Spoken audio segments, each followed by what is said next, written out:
Good evening and welcome again to Ideas at Work and Beyond. Boy, oh boy, are we in the thick of things now. The political campaign season is heating up. We have it at the federal level from Washington. We have it at here in Connecticut at the state level. There's a lot going on. We're going to be talking with some very interesting guests this evening. We have Alice Hutchinson, the former First Selectman of Bethel, Connecticut, who's running in the 24th District for State Senate, and Christine Rotello will also be joining us to talk a little bit about Lee Farms. Is the Army coming? Are they setting up camp there? Is it true they're going to be exploding bombs? That might just be a rumor, but we're going to be talking about that. But first, I just want to bring a little bit of all this policy that we're talking about on the political level. And I love some people. Al and I will do, interviews on the street. Hey, we'd like to get your impression. Could you ask a question? And people will say, no, man. I'm not into politics. I just, whatever. I don't really care. It's really not my thing.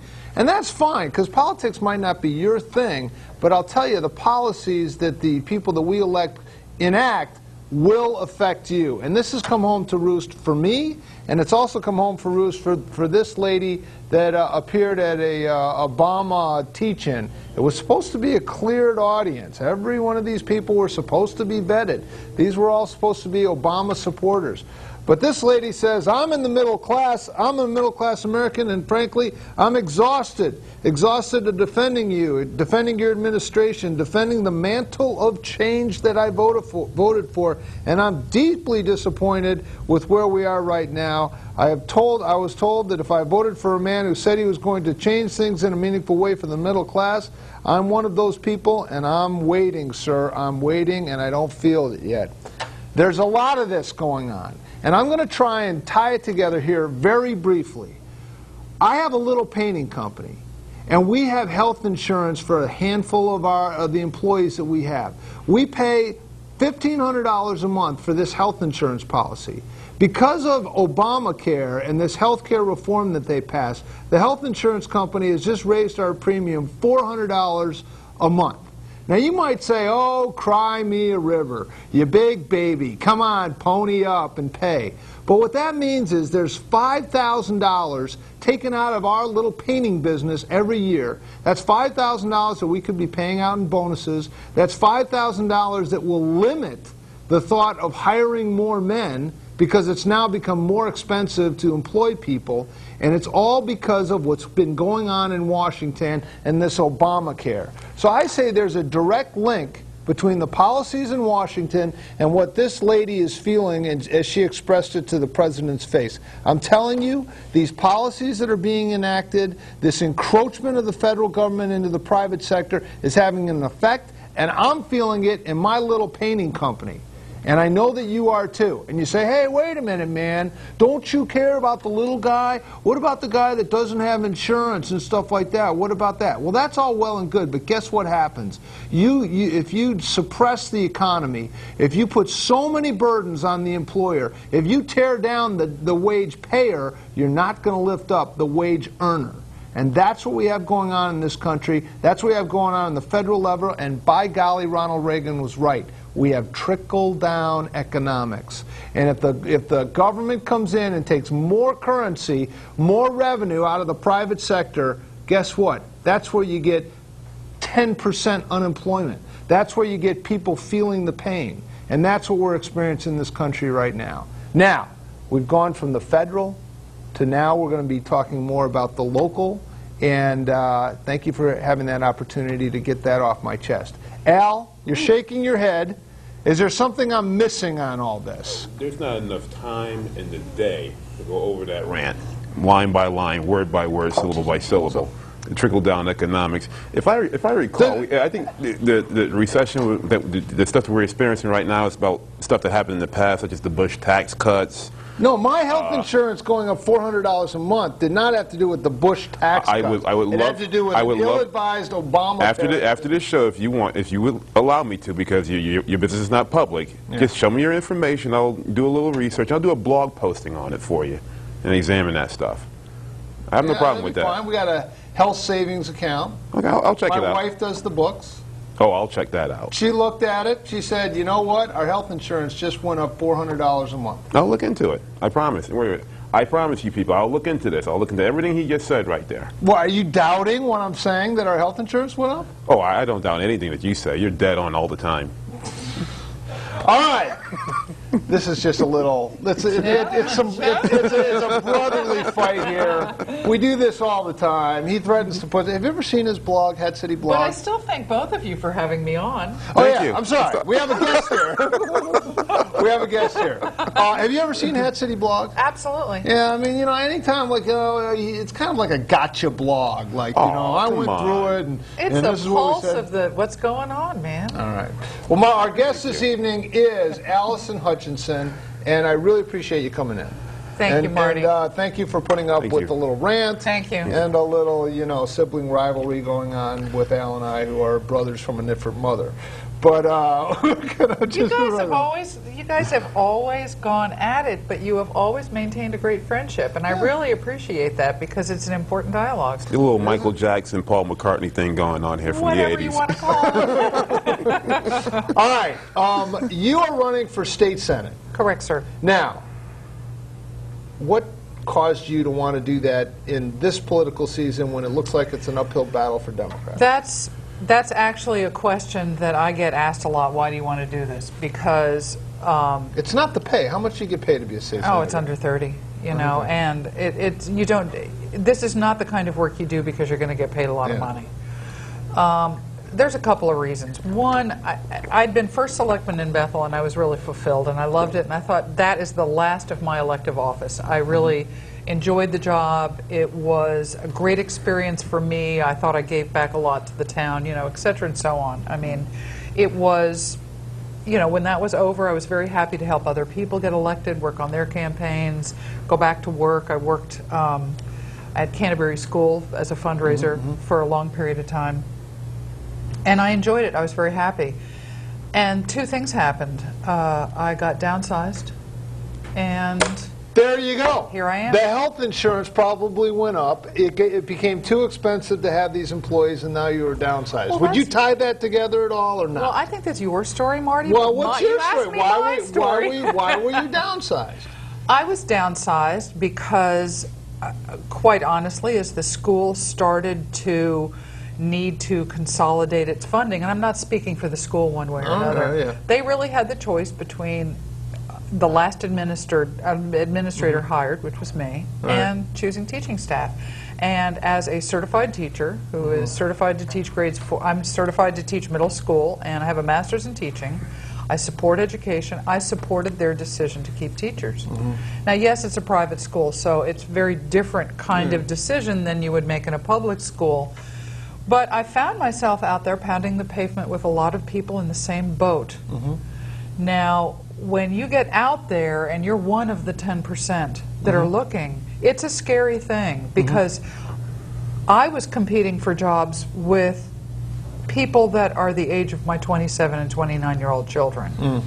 And so people can talk about 10%, but I will tell you it's worse than that because people my age are taking jobs at a level that they couldn't, that they wouldn't have taken years ago. So yes, here I am, pounding the pavement looking for a job, realizing that the economy, for whatever reasons, and we all have different reasons and understanding of why this happened. Okay, but you are a publicly minded person. Yes. You are putting your name, reputation, your treasure, your time on the line to run for public office. Correct. Do you think that the answer for that 10% that is unemployed can be found through state, local, and federal government and their policies? Or do you think that the answer for employment is found in the private sector, and what you need to do is unleash and unfetter, and for gosh sakes, quit putting more taxes and burdens on the employers so they can hire more people? You've actually just asked me about 4 questions. I know, So I'm verbose. But that's okay. But I'm going to try and address them as well as I can. Okay. One, I think government needs to remember that it's here to serve the people. Thank you. I agree. I think that people have to be, even if you look at a school system, boards of education need to be reminded that they're serving children and families. They need not to be in it for any other reason than that. They don't exist to assure that they have a high-paying, ever-increasing salary job. Well, boards of education are typically volunteer, so I'll just correct you on that little point. But you're absolutely right. But public service is a goal in and of itself, and as naive as that does sound, people that are good at it and are driven to help people in that way usually start out with the best of intentions. Whatever happens to them down the line is a whole other story. Planning and zoning for 16 years, I did it on purpose. I loved it. I loved it. You don't do that unless you love it. Getting back into the political fray was one because I saw what I could do and chose to do it. Do I think government can solve everything? Absolutely not. I do think that the public sector might need some help and they might need a break. And for the public, well, let me back up to a for instance. Okay. We've lost 53,000 manufacturing jobs in the state of Connecticut since 2002. That's 53,000 homes that don't have dads bringing home paychecks, Correct. mom bringing home Correct. paychecks. They're having tough talks at kitchen tables. And so, not sending their kids to Canterbury School. Well, or not allowed, because they have pay to play, not being able to put their kid on the football team in a public school. So I mean, there's levels of brokenness in there. There's levels, I mean, that's not a word, but there are levels of ability there. Yeah. But when you start to go back to what you can do to help people, you have to looking at education as a specific example. Everyone talks about no unfunded mandates, and that's a real easy thing to say. But let's look at a school system where you have a fictitious, let's say, a child with special needs. Needs a full-time aide to get around physically around the building. Right. So we all recognize the need of this individual child. We recognize that that aide needs to help this child who gets a lot out of its day, is perfectly appropriate to be mainstream, yada, yada, yada. Right. Special ed. When I first was looking into the needs of special needs children when my kids were younger, special ed was funded at 40% to the municipality from the state of Hartford. Right. I mean, from the government in Hartford. Right. Down to, a municipality like Bethel. Right. By the time I got into office in 2003 to 2005, it was funded at 6.5%. Okay. Is the mandate wrong? No.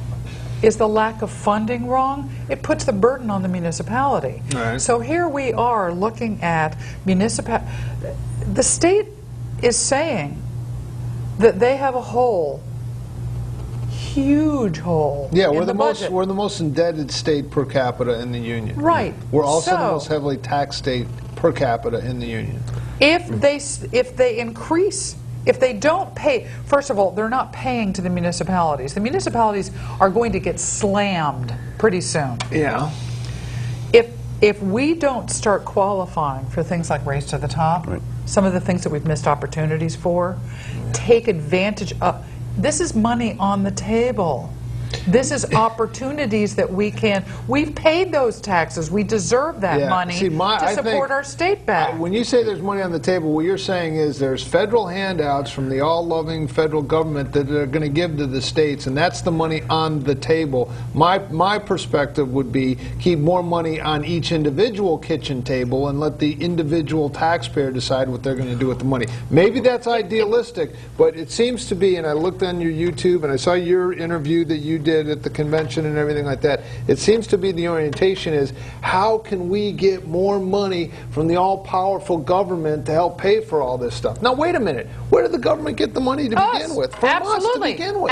So why are we all dependent on some far-off nanny state? Oh, I'm not talking about a permanent solution. Well, no. Well, first of all, I'm not talking about a permanent solution. Okay. I am talking specifically. We have paid taxes now, and there is money available now that we should be taking advantage of. That's a short term. How much tax revenue, and I really don't know the answer to this. How much tax revenue, let's take the city of, or the town of Bethel, how much tax revenue is extracted from the taxpayers of the town of Bethel? Do you have any idea? I don't. Well, I'm not. I can speak to the budget I worked on. It was a $54 million budget. So $54 million are raised in real estate taxes, essentially, to run the town government. What I'm talking about is how much of that money goes to Hartford, how much goes to the federal government. I guess my point is, it's a whole heck of a lot of money. This poor man keeps trying to I know. Let me All just these other things are just pennies on the dollar. Let me jump in coming for a back. second. Please Put it bring like some this. sanity, would you please? I'll try my best to. Okay. I think you're in a unique position here running for state senate because you were a former first select person for a municipality, so you know from a municipality standpoint what towns and cities need from the state. So that being the case, why don't you just give us a little bit about your feelings about what Connecticut can do for people within the 26th within your district that you're running 24th. for? 24th. Yep, that's okay. I don't know why it's crazy, but 26 is Tony Boucher, isn't it? yeah, That's true. But tell me what the state can do for your district and that they're not doing right now. There's a lot. Municipalities, actually, there are commitments from the state of Connecticut that they need to fulfill. I mean, education being one of them. I think we the have to- difficulty is the dialogue that's going on now up in Hartford is allowing permission for municipalities to incur additional fees. So if Right. they, let's pretend we're talking about Hartford, and Hartford decides, well, we're not going to raise any taxes, and they make that commitment, which is a fictitious commitment because we can't sit here right now and actually promise that ever. Actually, Tom Foley sat in that same chair, 3 weeks ago, and did promise that. Well, promises, come on. I'm just Politician with a promise. I think it's an unreasonable promise, and I will go head to head with anyone who makes that promise because, I mean, even George Bush said no new taxes, and there still were some. So it's not a partisan thing. I think it's a three-legged stool. Well, that gets into income generation, Right. but I want to answer Al's question Yeah. because there's still so many questions that you guys. We all have questions. Yeah. From a municipality standpoint, what we're seeing is the commitment from the state is not funded as completely as the original commitment. So that commitment is made or the mandate is passed down, and if the state doesn't fully fund it, then the municipality has to. Right. So if we don't pay increased taxes in Hartford, suppose I said no new taxes. Suppose I said that. Yeah. I would then be pushing that burden upon the municipalities. Yeah. It's going to come from somewhere. You really have to go Or you back could cut up. spending. Absolutely. Okay. I think there is room, and I know all the gubernatorials have had this discussion. And before we forget that no matter what happens here, we're getting a new governor. So that new vision, there will be a new vision from one of the two of them anyway. We can't underestimate what that brings to a legislature.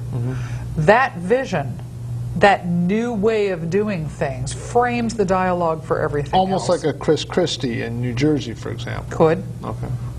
It certainly changed the dynamics. You know a lot. Sure. You know a lot about education, and I know I'm a big. Since my daughter is going to be four, soon entering the education system now. We have the largest achievement gap in the country here in Connecticut. And that wasn't always the case, Al. And it wasn't always the case. It really wasn't always the case. And I worked, right before I was first selectman, I worked at Sacred Heart University, and what I did there, I had received my master's there in teaching. And after that, I was a graduate assistant in their education department working on their self-study. It's the teacher prep program, how teachers are prepared to teach. Connecticut and New York have some of the best training in the country. There's no question that our teachers from Connecticut through our system, and through New York actually, to be fair, are two states that prepare their teachers the best. Right. The difficulty that we're having is keeping our young people. Right. The other problem is that when you offer early incentive for retirement, you're taking your most experienced workforce and turfing them. And it's expensive to do that because you offer incentive for people to leave, and that comes out, again, out of our taxes. So if you look at the education as a model for, and it's a hanky model, but it's a model that we can use. You don't want to lose all of your experience, and yet the youth are going to go shop the best job, Right. and it may not be here. So again, In terms of funding. right? Because when people talk about budgets and the crisis and all that stuff, people sometimes overlook education because we dump a lot of money into education. Municipalities, I keep saying week after week, when you look at your budgets in Bethel, Danbury, wherever, you look at that budget for the year. Most of it goes towards education. 71, 72 cents out of every tax dollar Absolutely. goes right into You're education. absolutely right. And there is the sense that it's never enough. It's never enough. And if you put out a cautionary note about, are we spending too much? It seems like the student population is going down. All of a sudden you're labeled as anti-child, anti-education, and what we need is more and more and more and more money. And if you're anything that, are against that, you're labeled that way. It does seem like it's... Wait, let me address that point. Please do. It is one of the things that took me out of office, by the way. It is absolutely one of the Now, we've issues. had Bob Burke on this show here. It wasn't Bob. Okay. Let's without getting into sort of the campaign that was. One of the issues that It's came up. entertaining. It should be a sitcom or something like that. Go ahead. The Bob Burke show. Life in Bethel. Bethel's a wonderful town. It is great. Please. Best I coffee just house love- around, Molten Java. Absolutely. That's a commercial for Wendy's. Yes. You'll be glad. Yes. One of the things. Lively political discussions about Bethel. Sorry, go ahead. No, it's all right. One of the things that happened in the 2004-2005 budget year was, and it was a time when we didn't have the kind of economic hardship that we do now. Yeah, those are salad years. George Bush in office. Let the good times roll. Sorry, go ahead. Whatever. Thank you. That was my commercial. Okay. Anyway, we had a budget meltdown in Bethel. The superintendent that particular year came in with a 10% increase. The Board of Education cut it back. I took $750,000 out of the budget, and then the Board of Finance proceeded to take $1.3 million out of the budget, and that's the year they had the No Too Low campaign. And so, just what you were saying, the education community turned around and said, we're going to lose too many teachers, we're going to do this, we're going to do that, and they defeated the budget several times. And it really contributed to people feeling badly about my service to the town of Bethel. Now, in retrospect, all of those people now, most of them, realize that that was a terrible mistake. And that really 6.2, 6.3% was plenty. 10% increase is a little rich. Well, because I am an educator, and I ran with an educator who's a teacher. Yes. I mean, they thought that we would be supportive of just about anything, and I think that now we're all much wiser as a result. All of us are on the same table, and many of us are on the same team. So, let's say, for instance, that you win the race, you're walking right into Hartford, and just like that, you have to deal with a budget crisis. we are. Because it's going to get Al, we are. We're gonna. I mean, it's now, going to be tough. how do you address dealing with the budget on one hand, but dealing with the interests of your constituents in your district on the other hand, who say, hey, we need help with transportation, or we need some help down here with education, or how do you deal with those two? No one is going to be able to balance this budget on cutbacks alone. We have to grow this state. We have to take our trained workforce and keep them. If we're going to de-escalate two wars, Connecticut, last I heard, has the highest number of military contracts per capita of any state in the Union. You're going to de-escalate two wars, you better retrain that workforce. Caller, you're on the air. You have a question for Alice? Yes, I got a question for Alice. But first, I want to tell Marty, I agree with you 100% when you talk about the health care with the small business you have. I retired from a business of 40,000 people, Black & Decker. I just got to notice that my insurance premiums are going up and my benefits are going down because of the cost of Obamacare. You got children getting onto the parents' plans up until 26. You got no pre-existing conditions. Who's paying? The insurance companies want to raise the rates, and you got an attorney general that's fighting these companies because it's not fair to raise the rates, they say. Oh, come on now. You just don't care about the little guy. You're one of those fat cats that's had it coming. You know. Come on. I wish I was, but I'm neither one of them. I'm just a poor schmuck trying to struggle to survive. Welcome to the team. You had a question for Alice. Okay, Alice, if you get elected to the state senate, what would you do with the budget crisis that we have in the state of Connecticut, knowing what the education is costing every city in this state?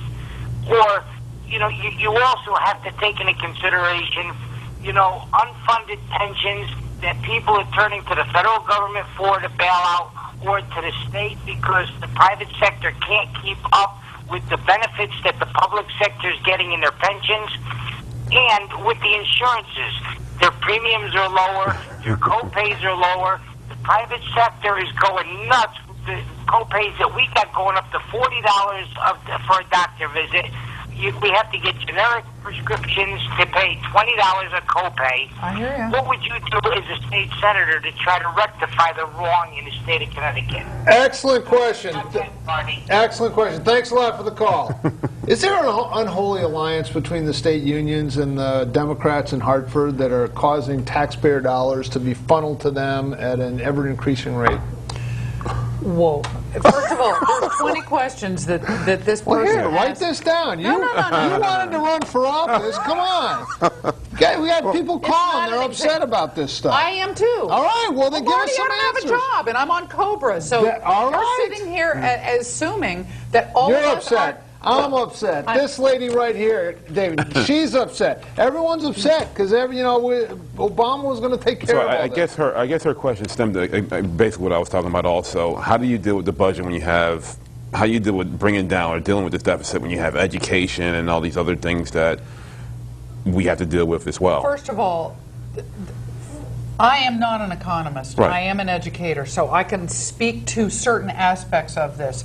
Second, one of the points that we made earlier is whatever new governor that we get is going to craft a vision for us, and that's great.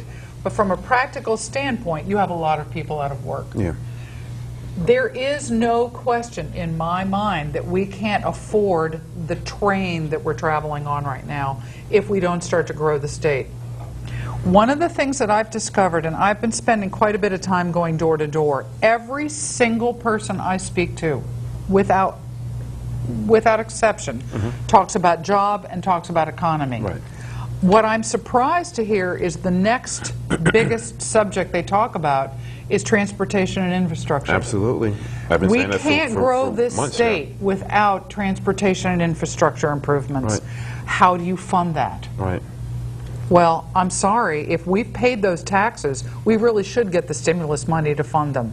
And I will say one thing. The stimulus money is a loan we're getting from China, but be that as it may. We're not paying $10 trillion to Washington getting $10 trillion back. We're paying a lot less and borrowing the money from China and putting it on a credit card that your children and your grandchildren are going to have to pay. But that's a sidebar. Sorry, go ahead. I'm going to let Al get a word in. Please. Please, because I've been saying this, and Marty knows this very well. If I talk about education, I always talk about transportation from Bethel to Danbury, that Danbury line of Metro North. Electrifying that line, Absolutely. extending it to New Milford. Talk about job creation and what that will do for the area. I think that's a major. If There we're going are to create jobs, it's right there. Absolutely. It will create jobs. Transportation always has a history. There's a history, there's an absolute history of creating jobs as you improve infrastructure. So that numbers of people I know travel from Danbury, Bethel, that whole line. Right. There is 1 or 2 trains, I can't remember, that go directly into Stamford, Right. and numbers of people I know that work in Stamford. I-84, I was part of the I-84 study back in the day. There's no money to do any of that now, but it still needs the improvement. Right. I was also on Connecticut Conference of Municipalities Transportation Task Force, and there were 2 things they were focusing on: highway improvement and rail service. Right. If we can't get transportation issues, I mean, Driving from Westport to Stamford on a Thursday afternoon can take 3 hours on I-95. Yeah, That's it's- absurd. Yeah. No, I've been on the... I've been there. And Try and jump over to the Merritt. See how that works we've been out to for you. I grew up off the Merritt. You know, you Doesn't work can't. out. I mean, And as a former first selectwoman, you know very well that they've been doing studies on the Danbury line for as long as we can remember here I without know. any action. And I know. the studies And- alone cost millions of dollars. I know, and you know, we need to take those studies and just use what we've got instead of. I can appreciate them needing if they're going to go straight into engineering and actually make those improvements.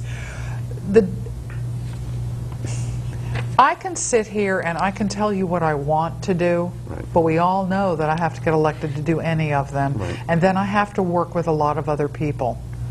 One of the things that is not happening now, and this is nationwide, and it's actually much worse in Washington than it is in Hartford, is people are just saying no and not compromising. Congressman Murphy was telling me a story. He has, in Washington, a young people's, excuse me, not a young people's, Yeah. a freshman congressman luncheon or breakfast that he has, Right. where all the freshmen get together. Right. He's actually had people from other parties tell him, I'm getting in trouble by even having lunch with you. Now that's absurd. With a bipartisan lunch? Let's start, I mean, come on, folks, we're all in this big... Why can't they be like Al and I? You know, we I disagree, agree. but we come here and we break bread together, and you Well, know, I guess we one of hash the, things out. I guess on top of that, one of the things that we saw in the last session was just the polarization between the two parties up there dealing with that budget of last year. Yeah, I mean, I they were agree. just locking heads, I and agree. nothing was getting done on both I sides. agree. And I the end agree. result was we had a budget that the governor didn't sign. It went into effect, and she wanted to do some line item veto. She couldn't do it because she didn't sign it, and that's how absurd the whole process became that last session. Aren't the two like bodies of legislators out there controlled overwhelmingly by the Democrats? Well, first, And Yeah, hasn't but it when- been that way for, say, the last 20 years? No. I wouldn't say it's been for the last 20 years. And again, at the end of the game, at the end of the day, the person who is a governor is the person who runs the show. They dictate, they come, So, they like, get the budget. if although- Governor Rell proposed a budget, I guess that's it. That's the budget. It goes. Well, Keep in mind, for instance, as a first selectman, I'm the one that prepares the first budget, Yeah. and then it is passed through. And eventually the Board of Finance decides what gets done. Isn't it a beautiful system? well, But it is true. I know. I- we had I- one question from the 30,000B. Could you please comment on the water tank issue? Oh, yeah. Because this is a public safety brought that issue. one up. Personally, I think Bethel should be allowed to install it. And that's what this question is. Can and you I guess in comment on terms of that, you're going to be dealing with a district that border, like you got Danbury and Bethel, and you have issues that maybe Bethel feels one way about and Danbury feels another way. The water tank is a big. It's a hard great for me to, example of it. you know, as a former municipal CEO, this is a municipal issue. And when I was first selectman, I remember in Bethel we needed additional water supply for Clark Park in a certain part of town, and Right. we applied for a grant. And that's the last time I was actually working on this particular issue, was just applying for the grant. Where the previous administration, from my understanding, is the one who developed the plans, and I am peripherally aware of some of the conflict with this issue. I do know Bethel's need for water, and I do know that a lot of the neighbors in Danbury have really had issues with it. I think there is a breakdown in communication here. I think the mayor and first selectmen of both the towns should have gotten the neighbors together a long time ago and problem solved it together. I think that's part of the disconnect. I think with this is a terrible lack of communication. There does need to be water. How the mayor of the city and the first selectman of Bethel choose to solve that problem is going to really be up to them. That comes into the Department of Public Utilities, and it's not really where it would become my issue as a senator is if they came and they needed funding.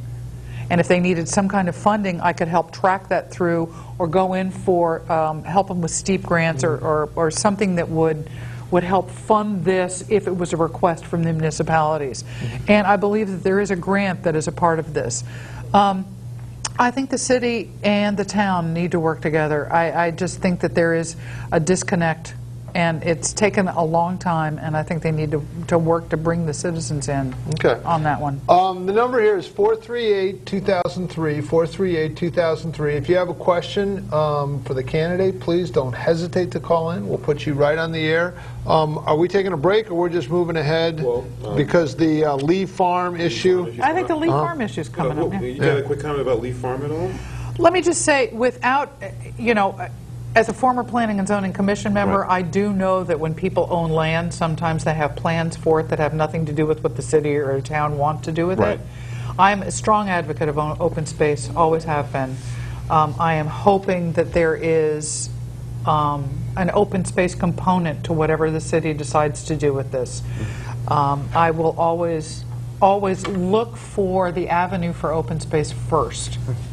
Right, well, if people want to find more information about you, where you stand on the issues, do you have a website or Absolutely, any contact? I have a website. Break it down for us. www.aliceforsenate.com. All right, well, there you go.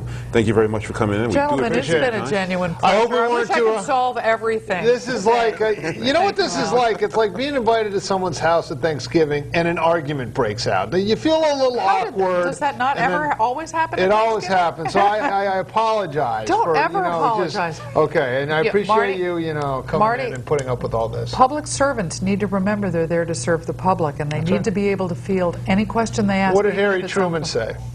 The buck stops here. And it does. About the kitchen. What did he say about the kitchen? You can't stand the heat. Get out of the kitchen. All right. And you're throwing your hat in the ring, and it's a very courageous thing. And if it wasn't for people like you willing to serve, this democracy wouldn't work. So thank you very much. We're going to take a quick break. Or I could do those finger tricks. How about we do this? We have some quick video footage. We can use that moving into the next segment. Okay, and we have Christine Rotello coming in to talk about Lee Farms. The Army is coming. The Army is coming in here. Well, we'll just segue right into the video. The following video you're going to be seeing right now is from the Danbury City Council meeting. A lot of residents came out and spoke in opposition to a proposal at the Lee Farm site to have the Army Reserve Center come to that area. So here's some video footage, a few minutes, a few citizens concerned about what's happening in their neighborhood and expressing their opinion. So without further ado, run the video clip. The production. Yes, Paul, come on. And name and address for the record, please. My name is Paul Valeri. I live at 10 Haystown Road in Danbury. I'm here representing my mother, who is here. She lives at 56 Worcester Heights in Danbury, located directly across from Lee Farm and directly across the street from the proposal from the Army Reserve. I'm also an Army veteran, and some of you know that I'm involved with Vet House. So I'm involved also in construction. Clearly, we have to point out some serious concerns.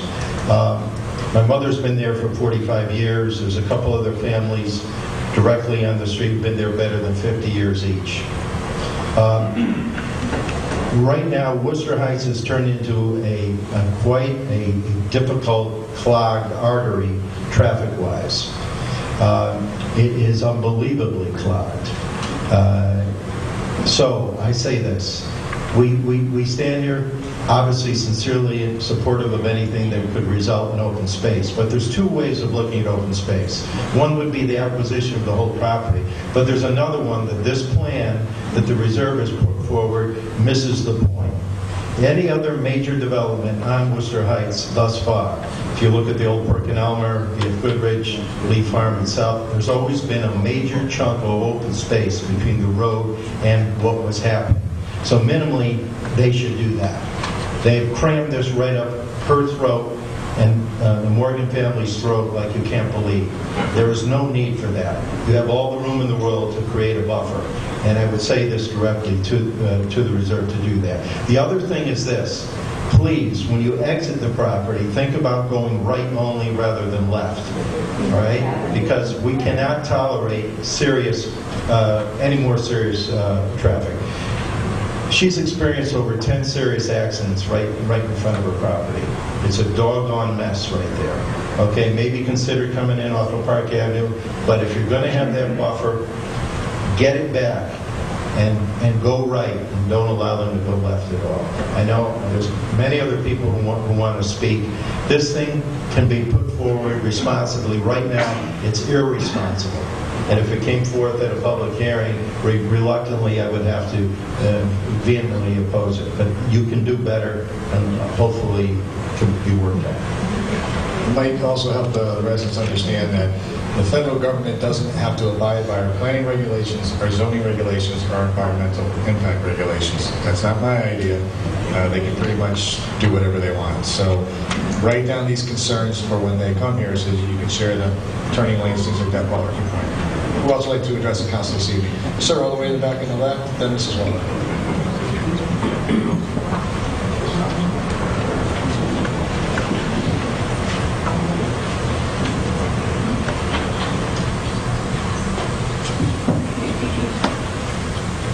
Good evening. Thank you for letting me speak. I'll try to keep it short. I am in support of the city purchase report. Oh, I'm sorry, Joe Como, 5 Worcester Heights. DeComo, I'm in support of the city to purchase at least a portion of the Lee Farm property to preserve not just the open space, but the open meadow. There is other open space in Danbury, but most of it is tree cover. While a lot of open space is important to savor, the open meadow presents a unique set of flora and fauna that cannot be found anywhere else in this scale in Danbury. This property has been in pristine condition for all of our lifetimes, and we all knew that at some point that we would get to this position where we are today. It's our responsibility as the current stewards of the community to preserve this as much land as possible. Well, welcome back to Ideas at Work and Beyond. Let me go over some hard, cold facts. 1,000 people, 145,616 square feet of interior building space, 9.5 acres of paid parking, 270 wheeled military vehicles, 583 trailers, tool fuel tanks, combined capacity 6,000 gallons, and many personal vehicles. In addition, it will be floodlit at night. This is what is being proposed to be put on the property commonly referred to as Lee Farms.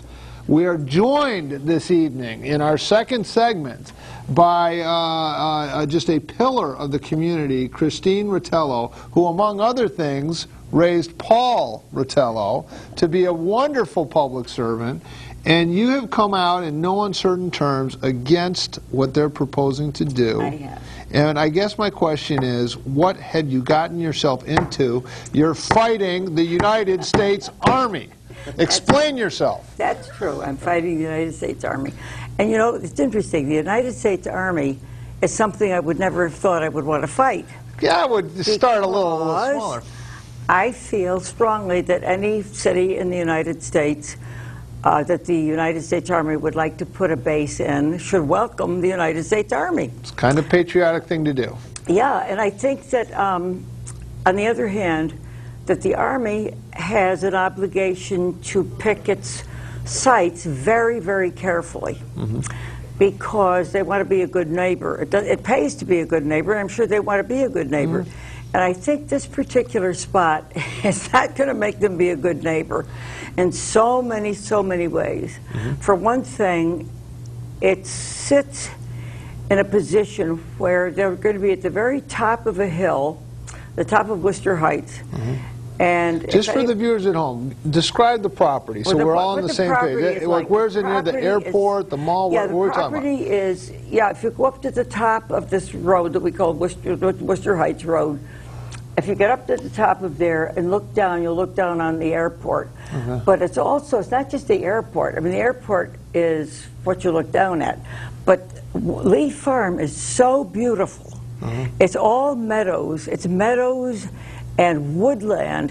If you go up to the top of Worcester Heights and take a left where the Bartlett Tree Company headquarters was, you go down this little road, it's like Sherwood Forest. It is not to be believed. It is so untouched and so beautiful that it's really quite incredible. And that's where they're going to be putting, where the Army proposes anyway, to put several buildings that will hold trucks, all kinds of Army vehicles. And across the street from that, when you go back up to Worcester Heights and take a right into Lee Corporate Farm Road, on that side will be the I think it's 2 or 3 story office building kind of thing, and a huge parking lot that will be the actual headquarters of the Army Reserve Center. And that happens to occupy some of the most beautiful open land you have ever seen. Just absolutely lovely. It's really, I don't know. I was concerned at first that they were going to put it down on another meadow that I have loved since I was a little girl. And I was kind of happy at first when they decided not to put it there. But then when I got up to the top of the hill and looked the whole thing over, I thought, this is not only not better, it's probably worse. So my friends and I got together and thought, we have to see if we could possibly stop it. Okay. Now, how do you stop the Army?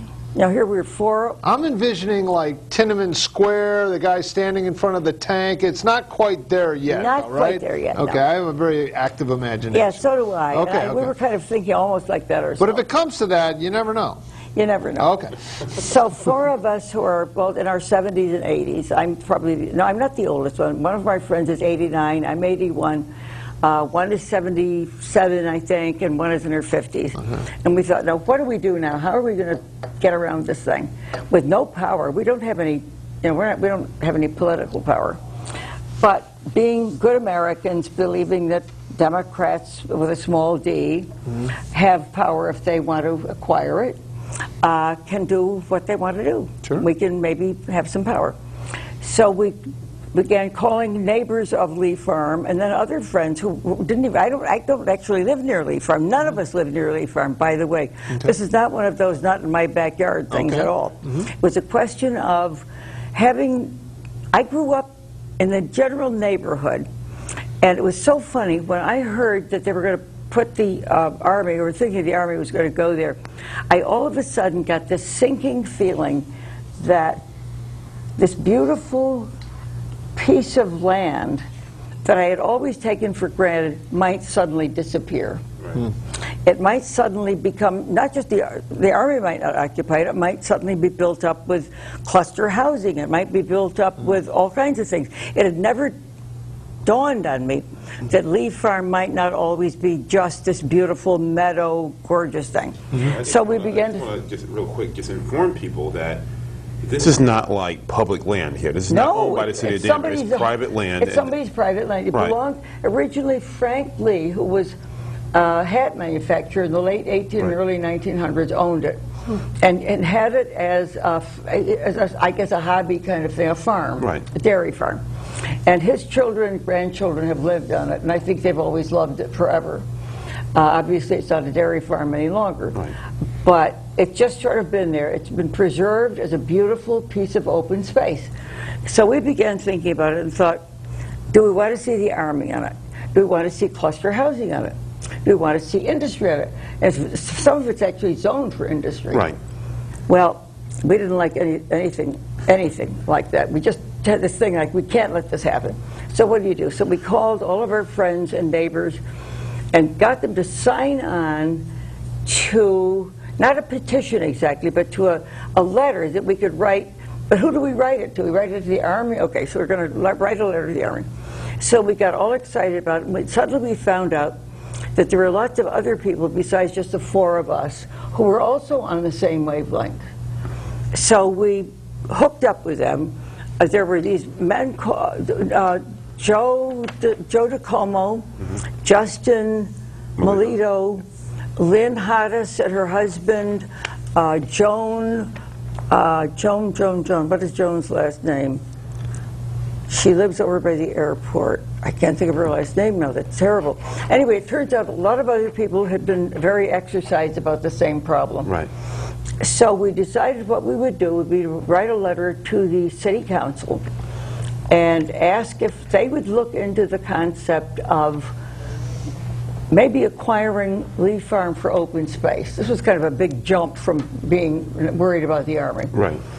And my son Paul, who's on the council, said that if you do that, if you write that kind of a letter to the city council, they're required by law to form a committee to look at it. Right, and So that's that was step number one.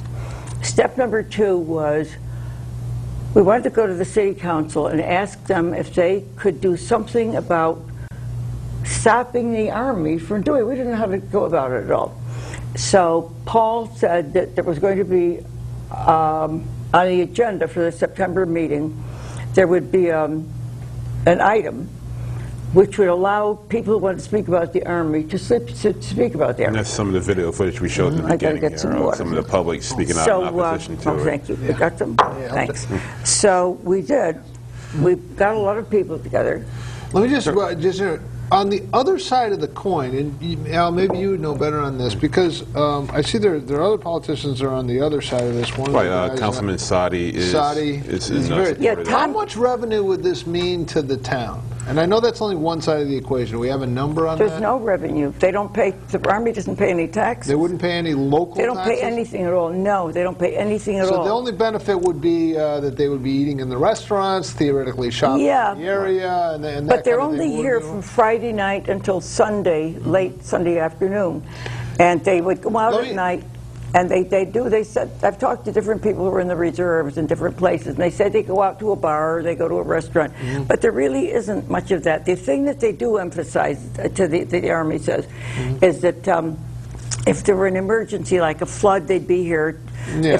If the flood happened on a weekend, they would be here. If it didn't happen on a weekend, they wouldn't. What now? The entity that owns this property now is called Lee Farm LLC. Do you know? Is this like The people that own it are two families. They're the descendants of Frank Lee, who was the Okay. hat manufacturer. So now it would seem like they might be civically minded. I'll just tell you, this is something we did in Ridgefield, Right. where you had the descendants and the generations. Right. Money's getting a little tight. It's not the salad days when this was the hat center of the world, and Exactly. and so but you can do this thing called purchasing the development rights.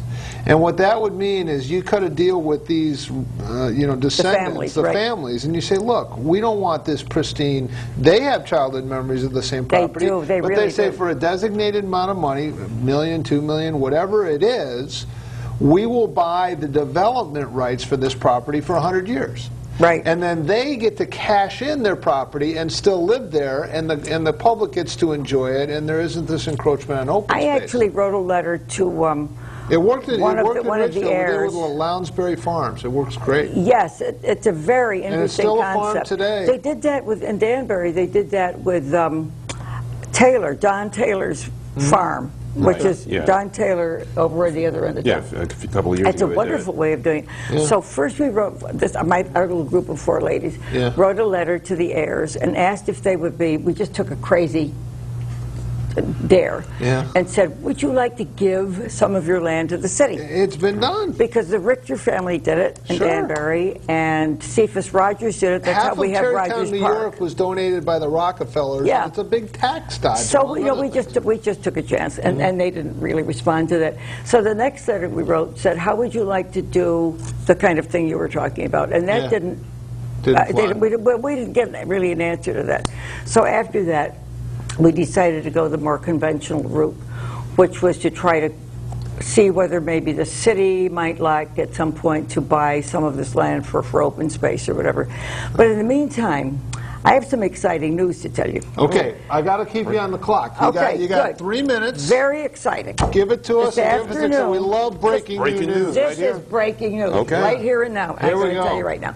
This afternoon, my son Paul came in at 5 o'clock and said to me that Mayor Boughton has sent a letter to the Army asking the Army to respectfully request them to reconsider this inefficiently planned plan to locate their facility on Lee Farm, that it ignores the homeowners' interests, and that there are many alternative sites in Danbury that he would be more than willing to discuss with them. Yeah, Wow. that's something I wanted to bring up real quick, is that I live in Danbury, and I know that I can think off the top of my head of at least 2 sites right now that they can go to easily with no problem. One up Newtown Road, one maybe down by Right. exit 1, exit 2. Right. It's quite easy. You're still off the interstate. You're not in a residential area such as Lee Farm. Why do you think the Army wants to be at this particular I location? have no idea. I cannot even begin to figure it out. Because I'm quite positive they knew of the other locations. They must have. They must have. And Mark Boughton said, he said, I believe that this project at this location is not in the best interest of the city of Danbury, and I respectfully request that the U.S. Army Reserve chooses another venue. This is really, really important. It's a wonderful thing that he's done. Well, it's a wonderful piece of... It's a huge step in the right direction. Yeah, it's a great piece of it's a great piece of space. I mean, the area you're talking about goes all the way back to Lake Wabika. That's a huge, and the huge different piece of land. departments. It also sort of, not butts up right, but Ridgefield set aside Bennett's Pond property, Right. at great expense, and a lot of what you're going through now. Oh, the Bennett's Pond and site. it was a big deal, but all of a sudden you tie in that open space with this open space, Right. and once it's gone forever. That's So, it. That's it. But this, to me, is the most exciting thing, because when the mayor gets behind something like this, or rather gets behind not having the Army here in this particular spot. Now, nobody is saying the Army shouldn't be in Danbury. No, of course not. Of Believe course me, not. this is not anybody's, we're not anti-Army people. Yeah. There's a lot of places in Danbury this could go. But I'm very happy about this. I was so thrilled that he said this today. And he sent this letter to the city council, and he's sending it to the Army. Al, how about that Mark Boughton? Is he not a great public servant, looking out for the people and doing stuff like this? He's a great, great, swell guy. You gotta love Mark Boughton. No, I love him. Come on this show Come because on the they show. have me scared of him. It's another story. I don't want to get you I involved. like Mark Boughton in many ways. There He's a you go, great- another Democrat he's for a great Boughton. open space guy. Well, thank you That's very what much I for like. everything that you're doing, because it is for a great cause, and open space is important. Thank you so much. Absolutely. Our guest this evening has been Christine Rotello, among other things, an open space advocate. You do not want to have this lady and her friends on your case. I don't care if you're the U.S. Army and got nuclear weapons. She wants to keep Lee Farm. She has childhood memories and stay off her farm. Next week, we're going to have Tony Boucher come in. And you know all this talk about the Tea Parties? We got the guy. We got the head of the Tea Party in the state of Connecticut, Bob McGuffey, will be right here in this studio. Oh, so we'll my. have to see if he has 3 heads or if he's really a great American patriot like they make out. So join us next week on Ideas at Work and Beyond, right here from 9 to 10. What else are you going to do? It's Thursday night. It's not the weekend. You might as well watch this show. Thursday night, 9 to 10, we'll have Tony Boucher, state senator, and Bob McGuffey of the Tea Party movement in Connecticut. Thanks for joining us, and thanks to my guest. Good night.